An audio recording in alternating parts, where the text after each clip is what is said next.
Bonjour, bonsoir, chers fidèles de la télévision Renaissance et bienvenue dans ce journal. Nous sommes mercredi 9 septembre 2020, les principaux titres. Plus de 120 personnes ont été tuées depuis l'ascension au pouvoir du président burundais Evariste Ndayishimiye. Cela figure dans le rapport de la Ligue ITK, vous le suivrez dans ce journal. 3 des jeunes arrêtés dans la commune Lusaka, en province Mwaro, qui étaient détenus dans un lieu inconnu pour leur famille, ont été présentés ce mardi devant le parquet de Muha. C'est un soulagement pour le Focodé. Vous le suivrez dans ce journal. Le gouvernement burundais manque de solutions aux problèmes qui gangrènent le pays. Réaction d'Epitas Shimirimana, porte-parole du parti MSD, après les arrestations intempestives qui ont suivi les attaques de groupes armés dans certaines régions du pays. Tout de suite, le développement de ce journal. Encore une fois, bienvenue dans ce journal. Page 3 de l'Homme pour démarrer. Au moins 128 personnes ont été tuées, dont 59 cadavres retrouvés. 3 ont été portés disparus, ainsi que 5 personnes torturées depuis l'entrée en fonction du nouveau président, Evariste Ndayishimiye. Ces chiffres sont relevés dans le dernier rapport de la Ligue ITK et selon Enchère Nikoyagidze, président de cette organisation, les présumés auteurs de ces violations sont les Imbonerakure du parti CNDD-FDD, les administratifs et certains agents de sécurité. Le constat est qu'il y a eu une augmentation des assassinats, mais aussi des violences sexuelles basées sur le genre. À la LITK, donc, vous savez, on travaille avec beaucoup de défis. Et nos observateurs n'ont pas d'accès sur terre facilement, mais dans cette période, on a pu documenter 128 personnes assassinées, dont 59 cadavres retrouvés, 3 personnes portées disparues, 5 personnes torturées, 20 personnes victimes de violences sexuelles et 80 personnes arrêtées arbitrairement. Deuxièmement, on est préoccupé par le fait qu'il y a eu des attaques dans différentes provinces du pays, mais le gouvernement n'en dit rien, il n'y a pas eu de suivi. Donc, la Ligue TK est préoccupée par ce silence de la part du gouvernement. On ne sait pas si ça a été une stratégie qui a été adoptée ou quoi, mais dans ces derniers jours, on remarque que les présumés auteurs ne sont pas identifiés. C'est pourquoi, par ailleurs, vous voyez qu'il y a beaucoup de cadavres qui sont retrouvés d'ici et là. Mais à la Ligue TK, on soupçonne que c'est vraiment, il y a une main cachée du gouvernement par le fait que ces cadavres retrouvés, ils sont enterrés sans moindre enquête. Donc, la police, l'administration à la base, et les Imbonerakure, ils sont mobilisés pour les enterrer, alors qu'ils devraient au moins faire une enquête et reconnaître donc les présumés auteurs, mais aussi le motif de ces assassinats. La Ligue ITK craint le pire sous le nouveau régime dirigé par Evariste Ndayishimiye, car il reste silencieux face à toutes ces violations comme son prédécesseur, Enchère Nikoyagidze. Pour nous, à la Ligue TK, on pense qu'on va dans le pire. Avoir le bilan qu'on a dans 2 mois, on se demande quel sera le bilan annuel.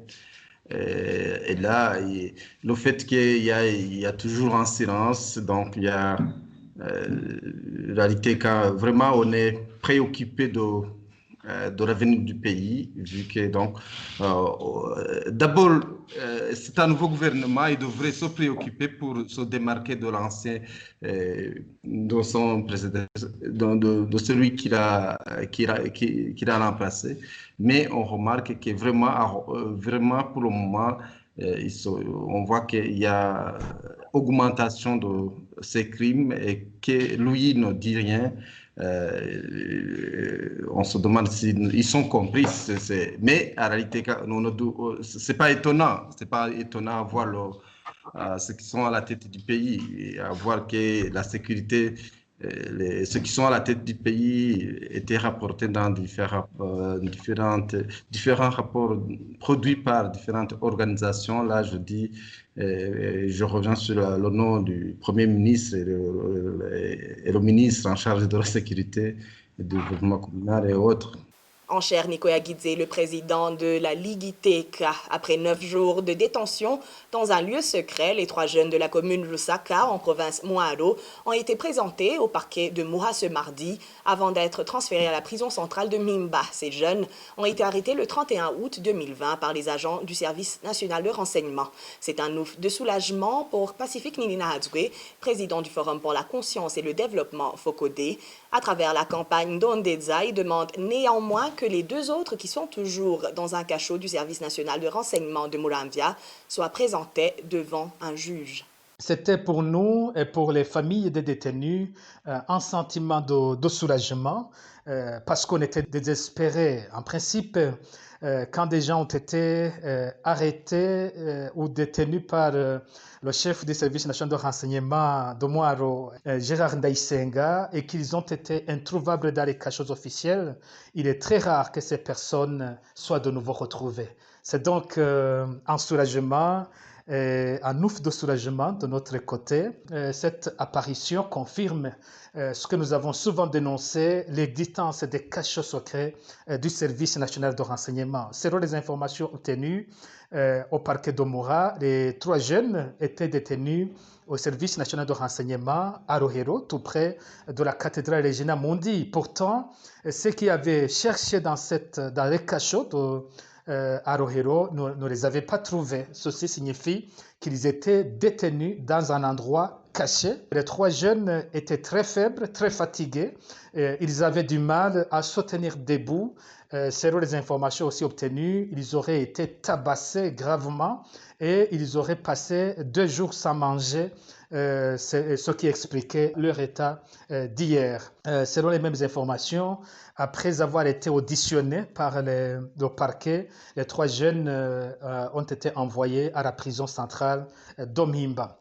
En même temps, nous rappelons qu'il y a encore 2 autres jeunes qui restent introuvables. Les jeunes de Lusaka, arrêtés au chef-lieu de Muramvya le 1er septembre. Il s'agit de Bienvenu Ndachaïsava, de Jérôme Nakarutimana, qui ont d'abord passé au cachot de la brigade de Muramvya avant de disparaître. Selon nos informations, ils auraient été remis au chef du service national de renseignement en province de Muramvya, Félix Habyarimana. Nous continuons à demander leur présentation au juge. Nous demandons à Félix Habyarimana, au service national de renseignement et à la police nationale du Burundi de communiquer rapidement sur le lieu de détention de 2 autres jeunes de Lusaka. Ils doivent être présentés devant un juge et s'ils sont c'est au juge de dire s'ils sont coupables des crimes dont ils seraient accusés par les services de police. Encore une fois, nous demandons rapidement que ces jeunes soient également présentés devant le parquet et devant le juge. Pacifique Ninina-Hadzwe, le président du FOCODE. Il n'y a jamais eu de putschiste en 2015 selon le Mouvement pour la solidarité et la démocratie MSD. En réaction à la demande du Burundi d'extrader les présumés putschistes qui sont sur le sol rwandais, le porte-parole du parti MSD, Pitas Nshimirimana, souligne qu'il s'agit simplement de gens qui se sont levés pour défendre les intérêts du pays et du peuple burundais.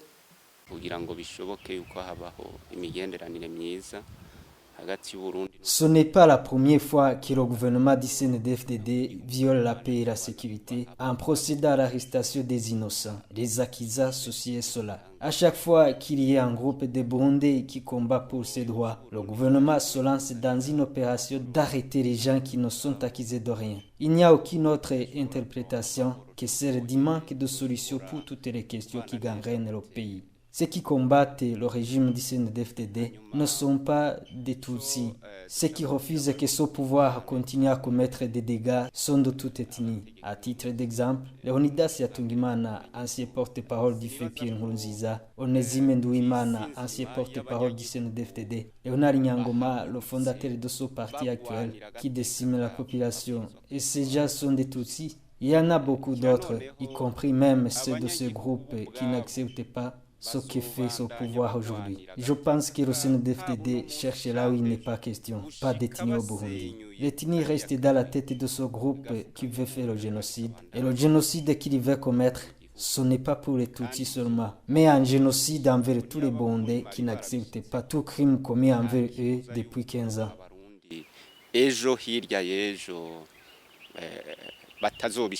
Au sujet des arrestations consécutives aux attaques de rebelles dans certaines localités du pays, le porte-parole du MSD, Epitas Nshimirimana, indique que le gouvernement procède à ces arrestations par manque de solutions aux problèmes qui gangrènent le pays.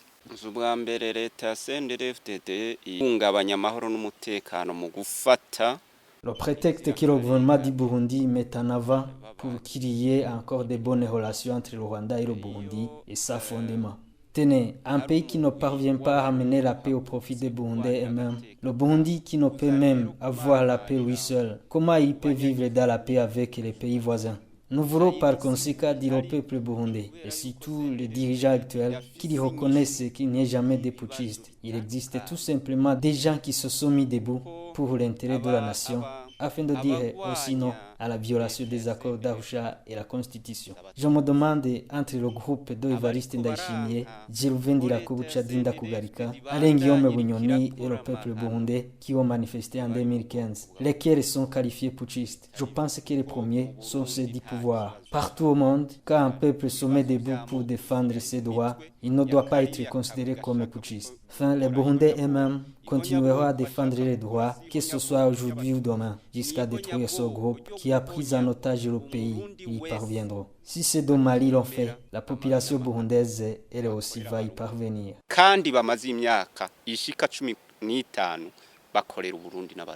Epitas Nshimirimana, le porte-parole du parti MSD.